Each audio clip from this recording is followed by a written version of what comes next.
Whoops, that was muted. Welcome back, everyone. Looked like the other group. Uh, it looked like y'all were running up to the last second. How'd that go? It was good. It was Okay. me talking a lot. But there was a lot of chitter chatter in the chat. Okay, okay. All right, everyone. So that's going to take us now, Faye, to please slide 19.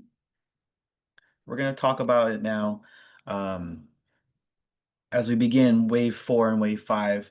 So in your breakout groups, we had the little timeline. You got a little appetizer, a little taste test of what it's going to be. So now we're going to kind of dive deeper into it. All right, Jiro's already diving into it, having the real meal. All right, next slide, please.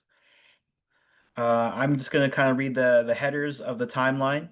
Philippine Independence Act of 1934, then Pearl Harbor in 1941, World War II in 1941, in 1940s, the Loose Cellar Act of 1946, and the Rescission Act of 1946.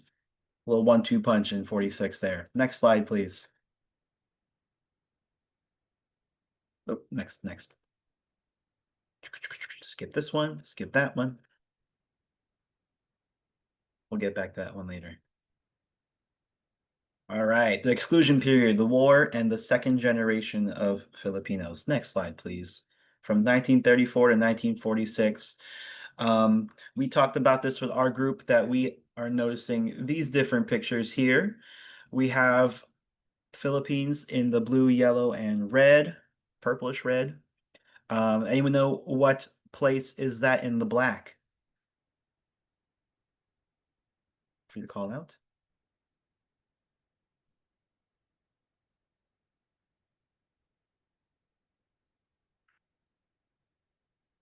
Okay. That's Hawaii. And the flag of Japan, and also it's next to the flag of America. We will be talking about how these were all relevant in wave 4. Next slide, please. It's me reading a lot. We just read this already. So, the Philippine Independence Act of 1934, also known as the Tidings-McDuffie Act. This act mandated U.S. recognition of independence of the Philippine Islands as a separate and self-governing nation after a 10-year transition period. So from 1934 to 1944, they were going to give the Philippines a chance to be by themselves and prop themselves up and act independent of the United States. As they're kind of building up into working their independence, the United States was like, okay, you know what? Have a shot, guys. So this act also reclassified all Filipinos, including the ones living in the United States, as aliens instead of nationals or well, I'm blanking on the other things, but for purposes of immigration. And then a quota of 50 immigrants per year was established. James brought up a point, you know, all these people like flying in from the Philippines, like into LAX or something. One plane's already like 100 something people, 200 people, depending on the plane, you know. But and that's like at least one plane out of like a dozen different planes each night. But can you imagine back in the day, 1934, only 50 people? That's already like what, 2, 4, 6, 8, 10, 12. We have about 15 people here, so that's like 4 times of this class. We're already like if all of us immigrated from the Philippines, we're already like a fourth of the quota. But before this act, Filipinos were classified as U.S. nationals, but not citizens. So they were allowed to migrate, go back and forth, but they were denied naturalization rights within the U.S. unless they were citizens by birth in the mainland of the United States. Because um, United States has the if you're born in the states, the birthright citizenship. If you're born on U.S. soil, which they're kind of trying to get rid of, but hopefully they don't. Next slide, please. Pearl Harbor. Pearl Harbor is a U.S. naval base near Honolulu, Hawaii, that was attacked on December 7th. More than 2,400 Americans died in the attack, including civilians. Hours after attacking Pearl Harbor in Hawaii, Japan invaded the Philippines on December 8th. The day after the attack, Franklin D. Roosevelt, President FDR, asked Congress to declare war on Japan, thus thrusting America into World War II. So World War II, on July 26, 1941, the Philippines was still a colony because remember, the Tidings-McDuffie Act was 1934. So we're still in that 10-year period, even though we're in the middle of a war.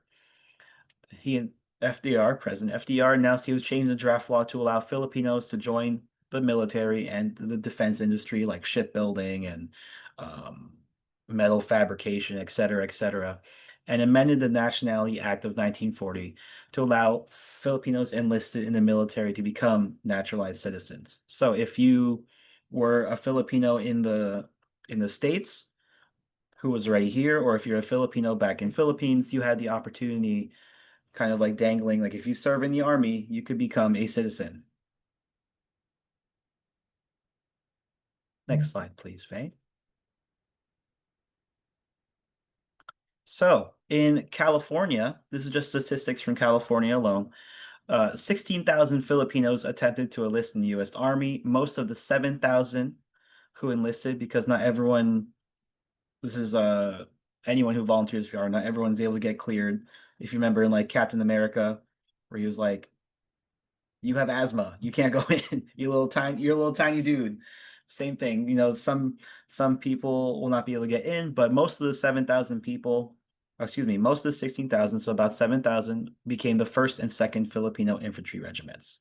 Within the Philippines, over 250,000 Filipinos joined the USAFE. At least that's how I think how it's pronounced. That's how my aunt pronounces it. The United States Armed Forces in the Far East. So that's a dysfunctional branch of the army. No, I don't know if that's the word. Disbanded, but they're not operating anymore just because this was during World War II. So in USAFE, Filipinos serving under the U.S. Armed Forces fought as American nationals under the directions of military leaders. And a nice little piece of history that I wanted to share. This photo on this slide, my grandfather's in here. He was an officer in USAFE. Um, I don't know if Faye, can you move your mouse? We'll show a little. There you go. That guy, yep, sitting down on the left, right him. Yep, that's my Lolo. That's Second Lieutenant Cornelio Magbanwa. He led a bunch of soldiers during World War II. I don't know the exact number. But yeah. So I asked my aunt about it, if I could show this picture so I could let y'all know kind of like this tie to the Yusufe I have. Next slide, please. So in World War II, there was the atrocity. Oh, excuse me, I'm skipping ahead. But the Battle of Bataan from January 7th to April 9th, Japan occupied Manila. They were able to take a hold within Philippines. They were able to take over land. Japanese forces captured defenders of Luzon and were forced to retreat to the Bataan Peninsula. Under the command of General Douglas MacArthur, he was from America.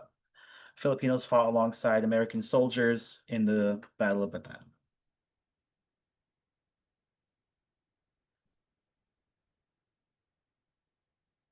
And so this led to the atrocity of the Bataan Death March. Sorry, I just saw Rihanna's comment. Maybe they were a boy band. I don't know. 3 months after the start of the Battle of Bataan, the Bataan Death March began.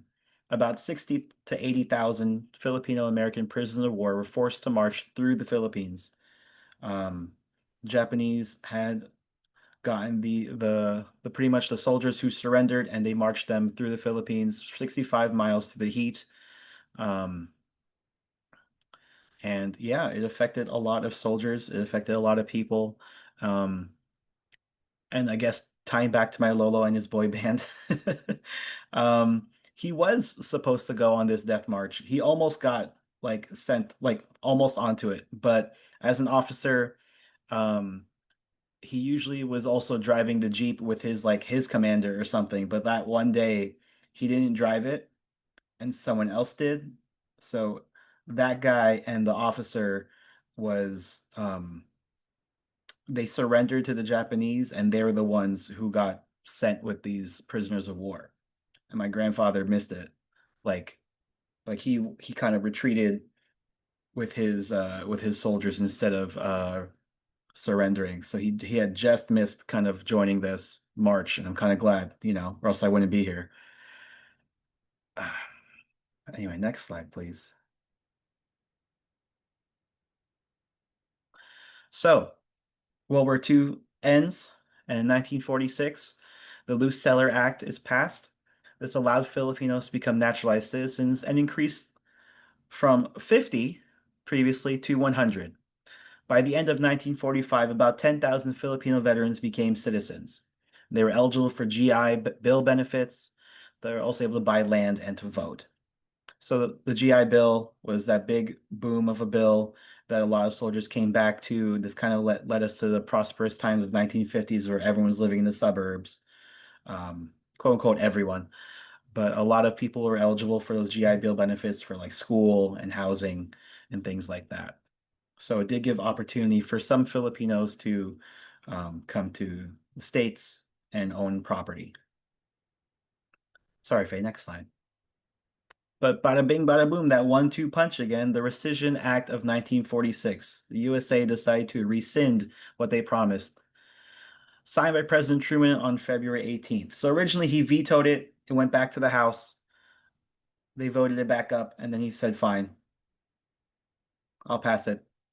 So this is pushed forward by Senators Carl Hayden and Richard Russell Jr. Boo.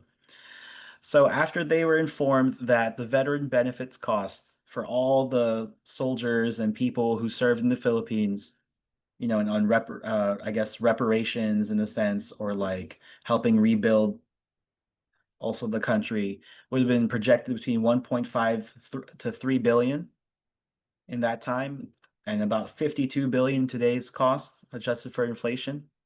They decided to pass this act.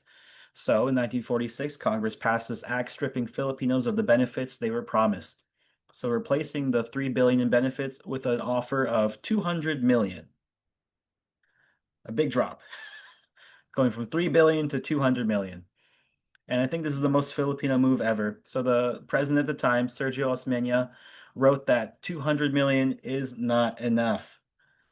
And he decided to, you know what? If you're going to give us that tiny amount, we're not going to take it.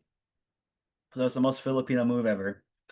Um, just very dramatic. You know how we are. So of the 66 countries allied with the United States during the war, only the Filipinos were denied military benefits. Ooh, wild, right? And James mentioned this earlier in our group, the Filipino Veterans Equity Compensation Act. So this was signed by President Obama in 2009, issued a one-time lump sum payment to each eligible Filipino veteran. So they got 15,000 if they were currently living in the United States, and $9,000 if they were living in Philippines. But as you can see with our Lolos there, sorry, Fabe. You can see with our Lolos there, 2009, they're, you know, they're my grandfather had already passed, yeah, 2009. So he wasn't eligible for this. Benefits and things like that did not go to a lot of people because of that. And you could see those Lolos there, those veterans, a lot of that generation was already passing on. And even now, the youngest one that James said in our group was about now, it's about 90s. So if you compare that, to the people who are still alive in 2009 and they got 15,000 compared to all the way back in 46, where we're supposed to have about 3 billion for the whole country. It's an injustice if you really think about it. That's my words. Okay. So that takes us to wave 5. Exactly, Zach. Exactly. So post-war changes and Navy families and also things that happened post-war in the States. Wave 5.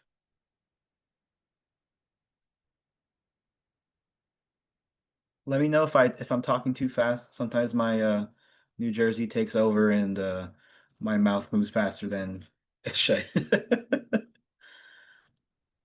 So Wave 5, the War Brides Act of 1945, initially excluded most Asian spouses, but Filipino women gained the right to immigrate to the United States as war brides of American servicemen.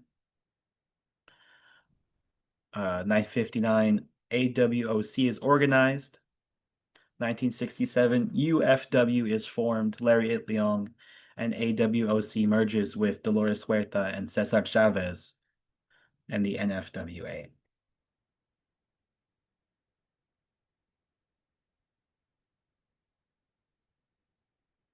Okay, 1945 War Brides Act. Wow, James, that's a crazy fact. Sorry, my ADHD is kicking in. But 1945 allowed entry of spouses and children of members of the United States Armed Forces. So basically, people who were serving overseas, they had relations with other people, and the United States said, you know what, let's allow some of them back into the country. Um, and they didn't count towards the quota of, what was it? We said 100 or 200 at this time.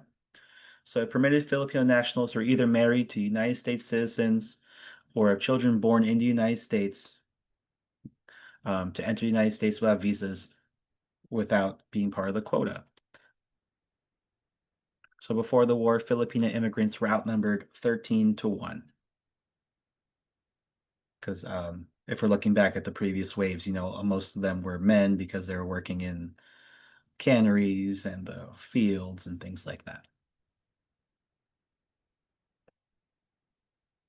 More about the War Brides Act. So Filipinos also, like we said, the ones living here in the States, or the ones in the Philippines who were able to come over. Many of them were already in their 30s or 40s, and they proposed to their brides as soon as they met them. They skipped the harana, they skipped all the courting. They just went to the proposal. Many of the women were still in their teens, and sometimes their parents made the decisions to marry. In 46, the War Brides Act was amended to include also fiancés. So even if you weren't married or if you were at least engaged, that also opened the door for people to come to the country, thus bringing more of this wave of immigration. Of 300,000 foreign war brides, imagine again, this is like France, Italy, Philippines, like again, European Pacific Theater. 51,000 of those were Filipinas, which is a decent chunk. That's a what? Someone do quick math for me. That's like a sixth. Am I doing my math right? Okay, next slide, please, Faye. Okay, my mouth is a little tired, so I'm going to pick, let's see, eeny, meeny, miny, nose goes. Oh, that was close. That was close. I think it might have been Aubrey. I don't know. Aubrey, can you read this slide for us? Yes. Larry Itliong. Upon his arrival in the U.S. in 1929, Itliong worked in the fields and the canneries. Following service in the U.S. Army during World War II, he settled in Stockton. Originally a founder and organizer of the Alaska Cannery Workers Union, he was recruited by Rudy Delvaux into the Agricultural Workers Organizing Committee. Um, Fought for fair wages and better working conditions for Filipina XO workers. Thank you, Aubrey. So one thing I kind of like about this detail is shows how like all our waves, you know, impact the next wave, or they help push the wave forward. And knowing that Larry Leong was part of the Alasqueros, you know, he was part of that first couple of waves, and now he's making impact here in wave 5. So next slide, please, Faye. So the Agricultural Workers Organizing Committee, AWOC. So Manongs gathered at Filipino Community Hall for union meetings led by Larry Itliong voicing unfair treatment, harsh working conditions, low wages. They worked mostly in grape orchards. Is that the word? Vineyards. There you go. Grape vineyards. And they were picking and made an average of 90 cents an hour. Not even a dollar. Crazy. In 65, the Filipino-led AWOC spearheaded a series of strikes against the grape growers in Delano, California. Am I pronouncing that right? I'm not a Californian. Is that Delano? Delano? Delano? Delano. Thank you. It's pronounced Delano. Scratch. I can't tell if James is just joking. No, yeah, it's pronounced Delano. Oh, wow. Initially, I've the been farm saying workers. it wrong the whole time, Kuya James. Oh, Maybe Maybe Ano. it's supposed to be pronounced Delano, but maybe Californians just say Delano. It's the Del Ano, California. So, being the Filipinos that we are, some of them refused to go on strike because they didn't want to be unfaithful or unkind to the growers. But part of being on a strike is helping making the people know your worth of your labor. Side note, Philadelphia just finished a strike now of the trash collectors of the city. So we've been having lots of trash along our streets, and they've been on like a week strike for now. Just now, I think they just finished it. And seeing the trash on the street was a big impact on swaying, but they still need to keep on fighting, in my opinion. Anyway, next slide, please. So the United Farm Workers Union, UFW. Mexican laborers were led by Cesar Chavez and Dolores Huerta, the National Farm Workers Association. I will be honest, as an East Coaster, I had never heard of Cesar Chavez until I moved and lived in California for a while. Isn't that wild? But here they are. They gave us, what the things they've done has, meant a lot for this country. But Mexican and Filipino laborers were often pitted against each other by growers during the strike as a very typical what is that labor tactic where they use against people in strikes. They'll pitch you against your fellow laborers instead of to make sure you guys aren't cooperating together. They make sure you guys are fighting and having infighting. But yeah, it's really a West Coast thing because I had no idea who Cesar Chavez was, and I didn't know there was Cesar Chavez Day and everything, and I didn't know about Larry Itliong and his contributions as well. So September 7, Itliong reached out to Chavez and Huerta to join Filipinos for a unified strike. So instead of infighting, you gotta work together. September 16, 1965, NFWA joins the grape strike. This pin in the picture highlights the importance of cross-racial and cross-ethnic collaboration. The AWOC and NFWA, they work together and they become, the next slide, UFW. United Farm Workers. So the Del Ano grape strike and national boycott garnered national attention. So in 67, Mexican and Filipino laborers came together and they united became this union. And in 1970, union contract was signed by the grape growers. There's power in unions, everyone. I'm a union person till the day I die. I'm not speaking as a lead person. Sometimes I go off the script, but there is power in union, and always look out and support your local union folks. If your current employer does not have a union, then you should look into it. Why you don't. So yes, Janelle putting into context, so they fought from September 65 to 1970. That's 5 years of striking and organizing and continuing to fight for their people. So sometimes strikes take a week, sometimes strikes take years. Next slide, please. So honoring the legacy. Again, it's like we're saying, kind of like a West Coast thing. At the Young Veracruz Middle School, there's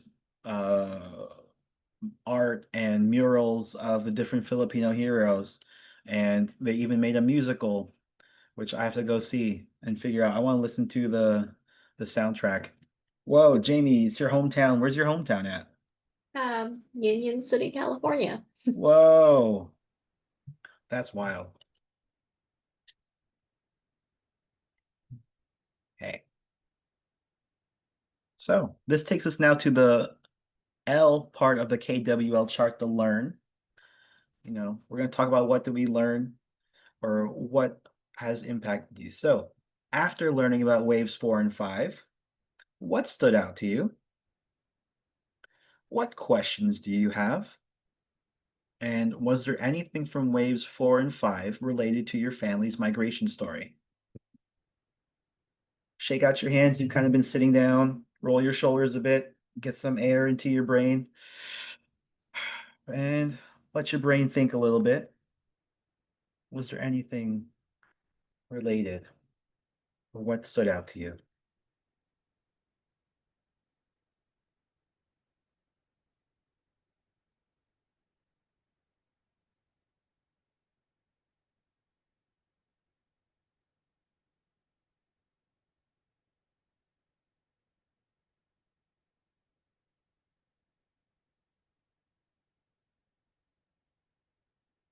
I'll go. I think that there's a lot in Wave 4 that I didn't know about, particularly the Philippine Independence Act and the Recession Act of 1946. I think I'm kind of going to work backwards here, but the Recession Act, like just the amount of money that was promised, and then only to see like just within the century that compensation actually coming through, but even at a drastically lower amount is very just I don't know, it still feels wrong. And I I don't know, it's just like as more time passes, like I just hope that that recognition and just that history doesn't get lost because that's really important. And then coming back to the Philippine Independence Act, just this point about the quota of 50 immigrants per year, which is crazy to think about as, you know, in the decades after you see crazy numbers of Filipinos immigrating to the United States and other countries. I'm curious, I don't know if anyone has a answer to this, but 50 immigrants per year, were they selected based on a certain set of criteria? Was it on a like first come, first serve basis? Um, I don't know if anyone has the answer. I don't know if there was even that type of structure, but that's just very that's a very small number of people. I feel like, you look at big universities these days and it's like there's classrooms that are way bigger than that. And then I guess the last question, anything from waves 4 and 5, I just kind of think about the impact of World War II and the fact that Japan invaded the Philippines after the Pearl Harbor attack. And I just was reminded of like stories from my Lola, my maternal grandmother, who told me stories of like running to the hills and walking for days. So that part of the story, like the impact within the country itself it was scary. It was a frightening time, and it really uplifted people. Uplifted, and when I say that, I mean people were forced to migrate even within the country for their own survival.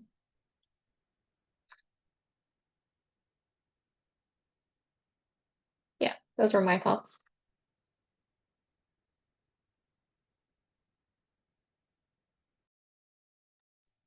Thank you, Jamie.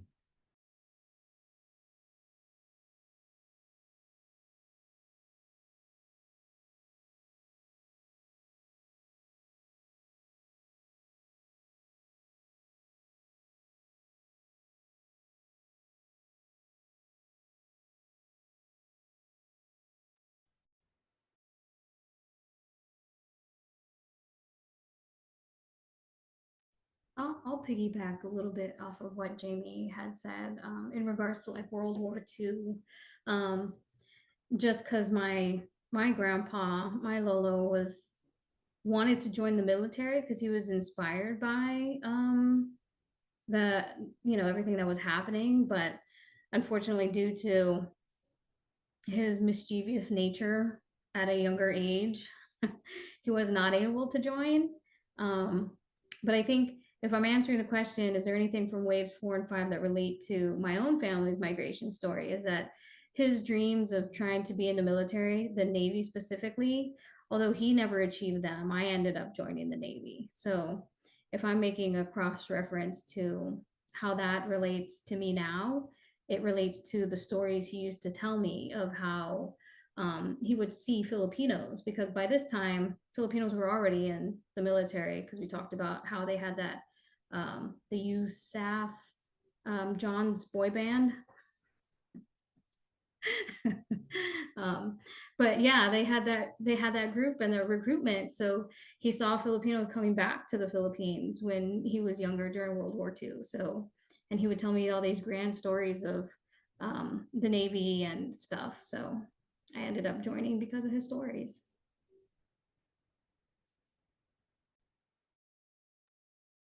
I think the question that comes up to me is when it was mentioned that among the 66 countries that helped the US in the war, why were we given the short end of the stick? Like, on the verbiage, it sounded like it was just Filipinos who got cut out. Why? Like, what do we do?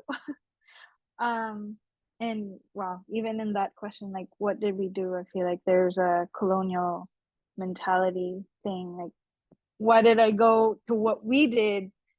I don't think we did anything wrong, but yeah, well, yeah, just I felt affronted, especially the fact that we went through the death march for this war, and we are country's heroes were not given what they were due. Yeah, angst is coming out. I relate to the angst a lot. I get what you mean. And in my research about this, it's pretty much their argument was exactly that. It's like you were saying our country. And so if I could use your words, Rihanna, you said our country. And that's exactly what the US government was like, yeah, your country. Remember, you're trying to transition now into your own government. You guys are responsible, so you guys can handle the payment instead of us paying you. Yeah, I was gonna say, according to the timeline, this is around the time that we were, trying to get out from underneath the US thumb. So after they got all the hard work and labor out of us, and you know, the support that they needed from us to help win that, like you said, Rihanna, the death march and everything. Yeah, it was a serious, I felt like personally it was a kind of like a slap in the face. Like, oh, you guys want to be your own country? Well, be your own country then. That's how I took it when I read all that stuff.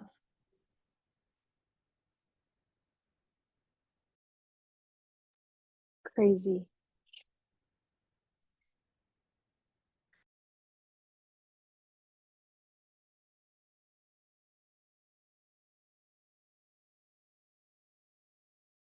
Okay. So I'm seeing a lot of blank faces right now, some tough statements said. We'll come back to those questions and comments in our next wave. I promise. There's some more details we'll follow up, but that will take us to our first, actually, yeah, I'll take us to our break. So it's about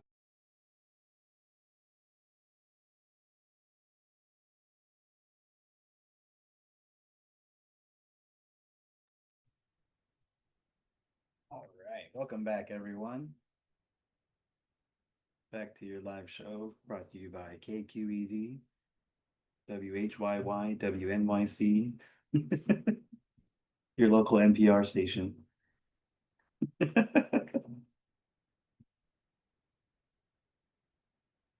All right.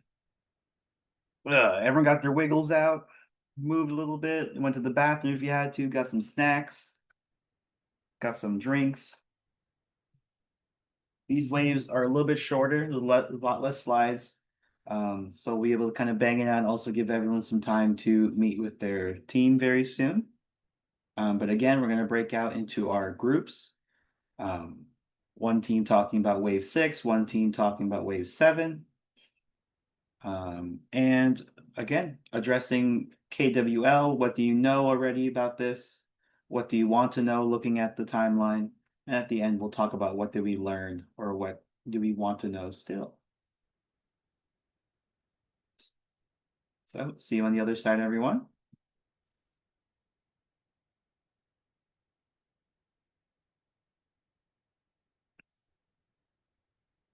Hey, I'm gonna join room 2 just to see how they go. Okay, cool. Thanks, John. Yep. Thank you.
Who lives, who Hi. dies, who tells your story?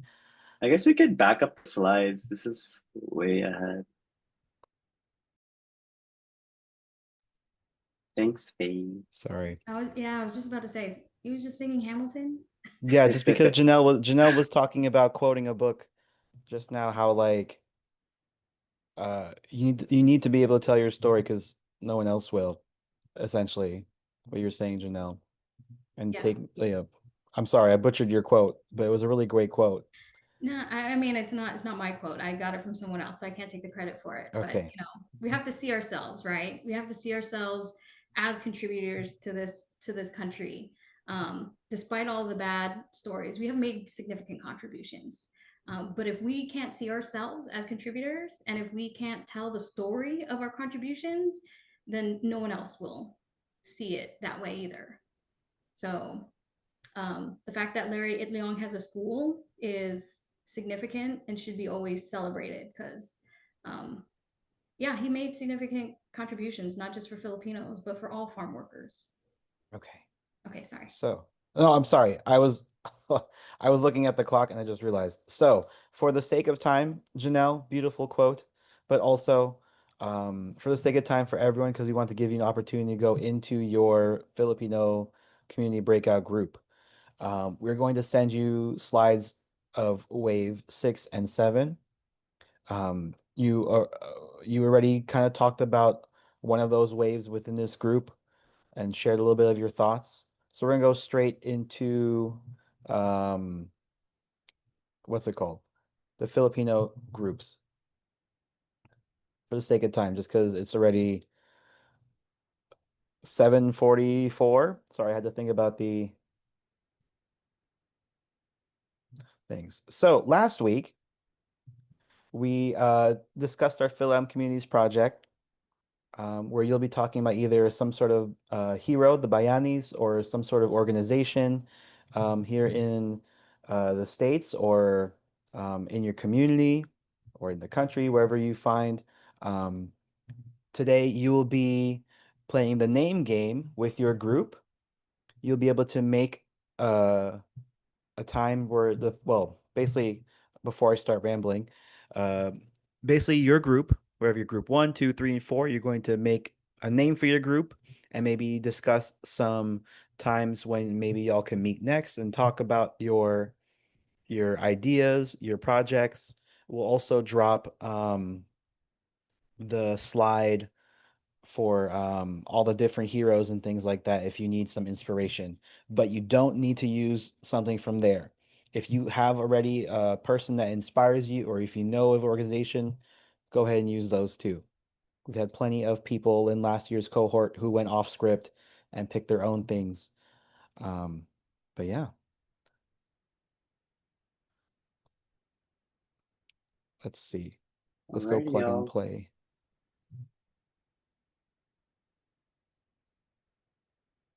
I'm going to help assign people to get to their rooms.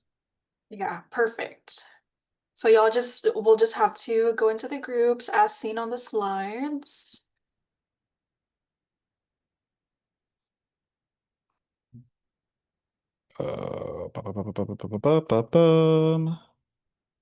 Zach in group 4. Yana in group 4. Joshua, group 3. I see the option to join. May I just hop? Yeah, do Okay. it. All right. I didn't See- know that was coming up for y'all. That's great. Oh, no worries. Bye. Bye.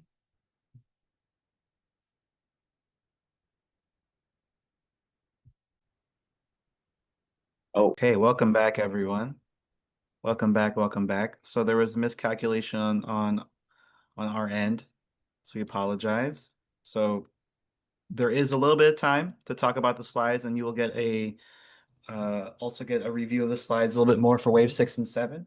But we just want to give context because since 7 is pretty much the present day, we want to give a little bit of context that led us further from World War II, post 50s into the nows, into today's. So we're also gonna ask you for those names. I've heard really cool names hopping into different groups, so I'm really excited for all y'all to share them. I think Faye is going to be sending out a link for a sheet to write it down. Am I right, Faye? All right. So, wave 6, 65 Immigration Nationality Act. The quota jumps. We are now no longer in the 50s and the hundreds. We're in the 20,000s, baby. And then Marcos is elected president in 65. And then the U.S. Exchange Visitors Program. Filipinos recruited and trained in the United States to become nurses. Many stayed instead of going back. So all these different avenues of people joining the States, leaving the Philippines. Next slide, please. So context of 65 Immigration Act. Again, we brought the quota up to 20,000 Filipinas, X's and O's into the United States, giving preference to families. So people who already had family members in the States and also professionals, people with degrees and stuff. So the law mandated no person shall receive any preference or priority to be discriminated against in the issuance of an immigrant visa because of their sex, race, nationality, place of birth, or place of residence. So this opened the door not just for Filipinos, X's and O's, but also people around the globe. But just, for our context. Brain drain era. So we talked about how Marcos was elected, but let's continue to give a little more context. So in the decades following World War II and American rule, unemployment in the Philippines was rampant, and so there weren't many jobs available. Colonialism from America exploited our natural resources, which in turn affected our economy. And the irony of being educated, well educated, and having all these school systems created because of colonialism, it created a large pool of highly educated workers. But they would have a small job market here in the context of inside the Philippines. So all these people with lots of degrees, but not many jobs available. So what do we do? Next slide. Jamie asked, what do they do about those? How do they pick those 50 people earlier in her question? Like, how do they figure it out? And this kind of answered itself in this wave. And also James answered it earlier, how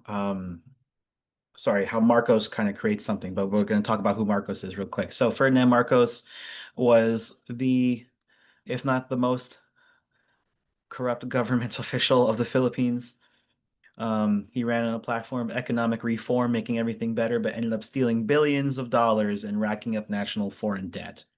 So the debt of the Philippines was first in 360 million, and by the time he was done being president, it was 28.3 billion. I remember reading somewhere that at the beginning of his presidency or before he was president, the Philippine peso was almost equal to $1. It was like $1 to 90 cents.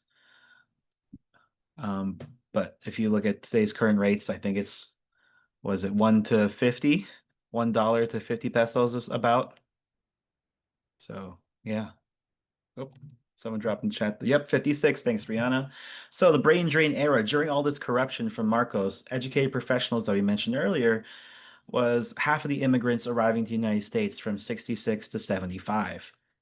And part of those things that the US was also promoting was the US Exchange Visitors Program, which recruited Filipino women to study nursing, to become a nurse, and allowed them to study for 2 years before going back to the Philippines. But many of them chose to stay after studying, pretty much because America paid more. And between 1966 and 1985, more than 25,000 nurses immigrated. Maybe it was someone in your family. Wave 7. 1986 to today. Look, there's Skype. So it must be today. Next slide, please. So wave 7, the POEA, is formed in 1982. In 1990s, Filipino veterans gained the right to naturalize, or they're offered citizenship, essentially.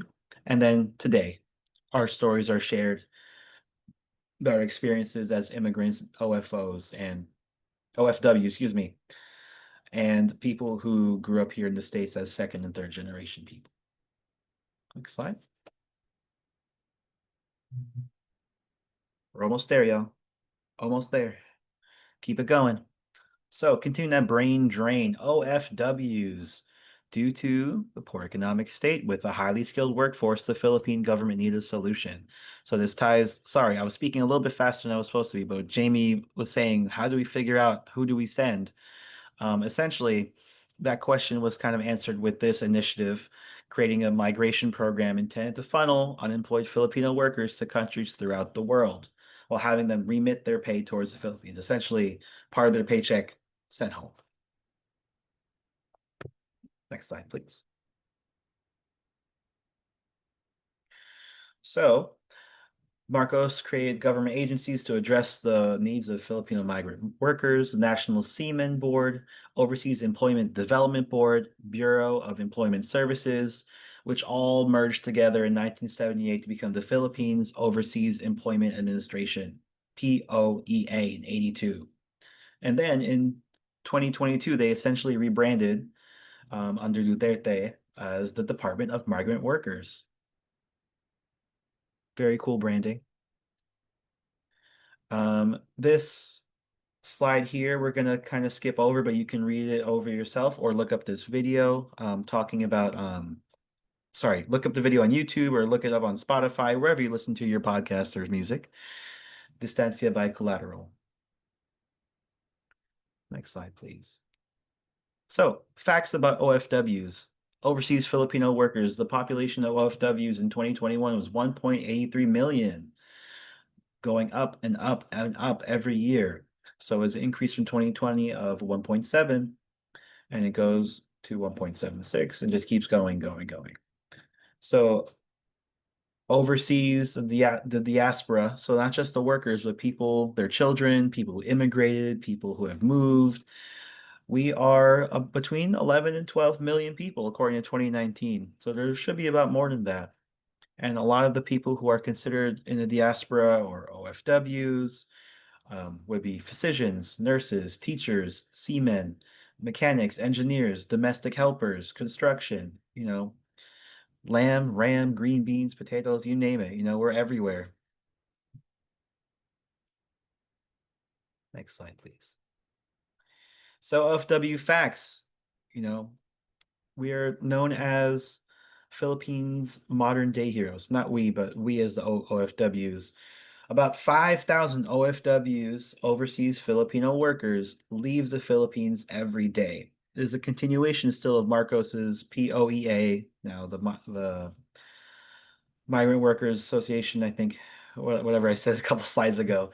But continuing, you can see now, imagine we were just allowed to have 50 people coming into the States annually, and now we're 5,000 leaving the country to not just the States, but to other countries around the world every day. And the paychecks that they send back, part of those paychecks account for nearly 10% of the gross domestic product of the Philippines. Total remittances sent in 2021 reached $2.77 billion, 153 billion pesos, which was an increase from the 2020 amount. Okay, we reached the end of our slides here. So we have some books related to 4 and 7. I personally, my ADHD always kicks in, so I haven't finished any of these books, but I've read a couple chapters of each. I recommend them a lot. They're pretty fun. Empire of Care, I've not started yet, but I know that does talk about the natural inclination that Filipinos have to becoming nurses and kind of why the history of that. I do like this movie that James was talking about. It was actually shared a bunch of these movies. Anak, Ilo, Hello, Love, Goodbye. If you're able to click the slides later, this one in the blue hyperlink kind of looking thing, you could click that. It takes you to an article called My Family's Slave. And it talks about an OFW worker.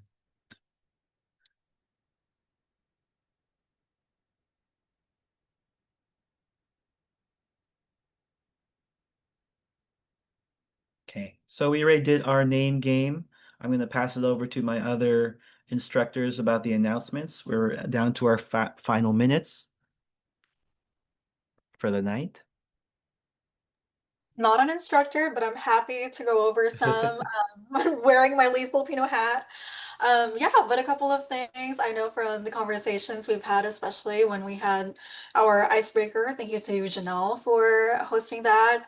We're just feeling it with everything that's going on in the government and in the world. So as part of one of the things that's kind of been frustrating some of us, well, most of us, if not all, is the recent bill that passed. So we're gonna have a policy debrief, also a community dialogue tomorrow from 7 to 8 Pacific time zone, if y'all are able to come through. I just realized the flyer is misspelled, but if y'all can come through, you can register at bit.ly/2025-BBB-debrief. I'm also happy to send the calendar invites to all of you so you can tap into the event tomorrow. But this is an event that we're co-hosting with our Fierce Coalition, SOMCAT, and NAFA. So yeah, I look forward to having you all. Just really want to have the space to hear it out from other folks about how they're feeling and ways we can support each other. Another announcement that we have is we have our Kalusugan Outreach Day. I don't know if is Mally in the house, and Michaela, if they would like to talk about this. Yes, so I'll be there. I don't think Makila, will you be there? Oh no, I won't be for outreach, but I'll be there in spirit, y'all. Yes, Michaela will be there in spirit, but we will be at the Santa Clara Farmers Market from earlier in the morning to the afternoon. I think the time, oh yeah, it says 9 a.m. to 1 p.m. So come and stop by, say hi to us. We will be talking about our health needs assessment. So trying to get more folks to fill out data on what our community needs. So yeah, I could link the link to the survey if you guys want to take it. But yeah, you guys should stop by. They have this farmers market every Saturday, but this is the only weekend that we'll be there.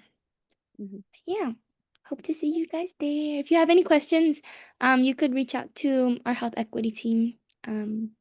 Yeah. Thank you, guys. Perfection. Thanks, Michaela and Mally. All the best in that event. But that brings us to, oh, one more action item. Yeah, so if you haven't already, please send me your headshot. You can email me your headshot at faye@leadfilipino.org. If you forget, it's okay. I'll send you another reminder through email on our recap email. But that brings us to the end, and of course, we're gonna have a little photo op. Okay, everyone.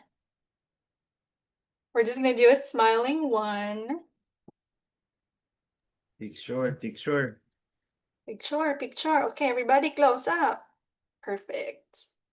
Okay, y'all. 1, 2, 3. Cute. Okay.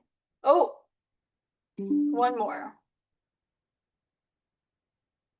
Sorry, one more, y'all. Sorry. Something popped up from my notifications. Okay.